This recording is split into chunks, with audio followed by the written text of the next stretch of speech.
Welcome to Provisional Aspirations, a podcast exploring the psychology of religion, philosophy, and clinical mental health. I'm Geoffrey Wallis, author, religious trauma survivor, and graduate student pursuing a master's degree in counseling psychology. Join me as I indulge my academic interest in the human spiritual experience, a curiosity that I couldn't fully explore as a member of a high-demand religious group. But now I'm learning out loud, and it feels great.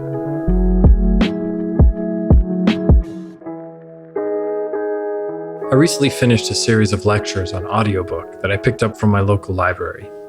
It was called Quest for Meaning: Values, Ethics, and the Modern Experience. It's part of the Great Courses collection and is a recording of 24 lectures by the American philosopher Robert Hillary Kane. One of Kane's most notable contributions to philosophy is his response to postmodernism. Postmodernism is a school of philosophical thought that claims that because of the pluralism of modernity, according to Kane, and I quote, "no grand theory that stands above all finite points of view and gives us a general picture of the world can be found." According to Kane, the conclusion of postmodernism is that, again I quote, "we all have our individual narratives, our stories to tell about the world, but they're just our stories and nothing more than that. For we human beings are necessarily trapped in finite points of view for which we cannot escape to a higher or absolute God's eye point of view." Now, Kane is not a fan of postmodernism. He says that the logical result of postmodernist thinking is moral relativism, skepticism, and indifference to the noble pursuit of philosophical truth.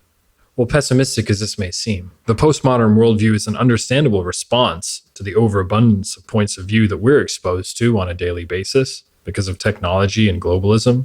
Attaining absolute philosophical truth can seem not only an overwhelming task, but also an illusory one, a vanity, a pursuit that could easily be given up on. And I know what it's like to be trapped in one of these finite points of view that Kane mentions. As a member of a totalist religious group, for the first 3 decades of my life, I really believed that I had the absolute God's eye point of view. When the inevitability of pluralism and modernity eventually shattered my worldview, well, the result was no less than traumatic, and I mean that in the clinical sense of the word. As I recovered, I too became consumed by the postmodern skepticism that Kane so dislikes. But Kane goes on to offer an interesting solution to this postmodern condition, what he refers to as aspiration. Aspiration, says Kane, requires a patient and intelligent search for what is aspired to. He says that aspiration is different than hope. It's actually a kind of quest. And in order to explain the nature of this quest, Kane goes on to differentiate between 2 different kinds of searches or quests. The first one, he says, is the search for something that you know exists. Like when you lose your car keys. You know that they're in the house somewhere, you just don't know where you put them. You know that they exist, though. The other kind of quest is what he calls a search in the realm of aspiration. This is a quest for something that you are not even sure exists. Kane goes on to give these searches in the realm of aspiration 3 distinct characteristics. Number 1, the goal is of great importance. Number 2, the one performing the search thinks that the goal is attainable, but attaining it is difficult and not completely assured. Because after all, the aspiration may not actually even exist. And number 3, actions can be taken in the direction of the goal, and while this does not guarantee its attainment, the one performing the search knows that if they do not take these actions, then they certainly will not attain the goal and will be abandoning all hope of ever reaching the aspiration.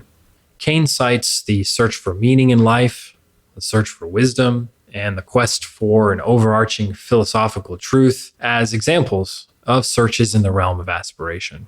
Kane also says that science is a search in the realm of aspiration. Scientists are seeking the final truth about nature, to understand the fundamental laws of nature. In the scientific field of psychology, in which I'm particularly interested, the search is for an understanding of the fundamental laws of human nature, assuming that such laws exist. He states that scientists will never know that they have actually found such a fundamental truth. He says, and I quote, "Any explanatory scheme that they possess may have some errors or be incomplete for all they know. to be superseded by something better. Such is the nature of the scientific method.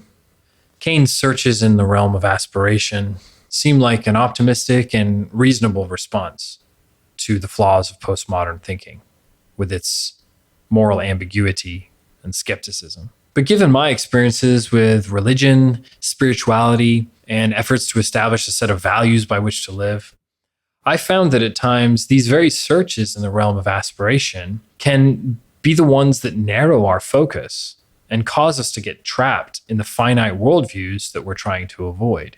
For most of my life, this was in the context of a high-demand religious group, then through the lens of Western Buddhism, and even by way of traditional American materialism. Each iteration led to a restricted worldview, which then had to be deconstructed and reframed, leaving troubling consequences in its wake. That being said, Kane is inspiring. I highly recommend the course, by the way, if you get an opportunity to listen to it. And his notion of searches in the realm of aspiration is just elusive enough to pique my interest. So I've chosen to take up Kane on his challenge to undergo a search in the realm of aspiration. My medium will be this podcast. The domain? Well, pretty much anything that piques my academic curiosity. But since my awakening from the ideological fanaticism of my religious upbringing, my interest centers on the psychology of religion, the neuroscience of spirituality, and mental health counseling. I'm fascinated with the intersection of religion, spirituality, philosophy, and psychological well-being at the individual level. And I seek to understand how these fields are connected and the role that therapeutic communication plays in the relationship. Also, did I mention that I'm starting an online master's program in clinical mental health counseling?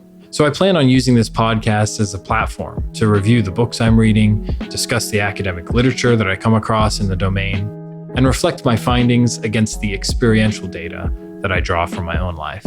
And I hope to connect with people who share the same passions as me. At least that's the plan for now. After all, it is a provisional aspiration. But I'm happy to have you join me in the quest.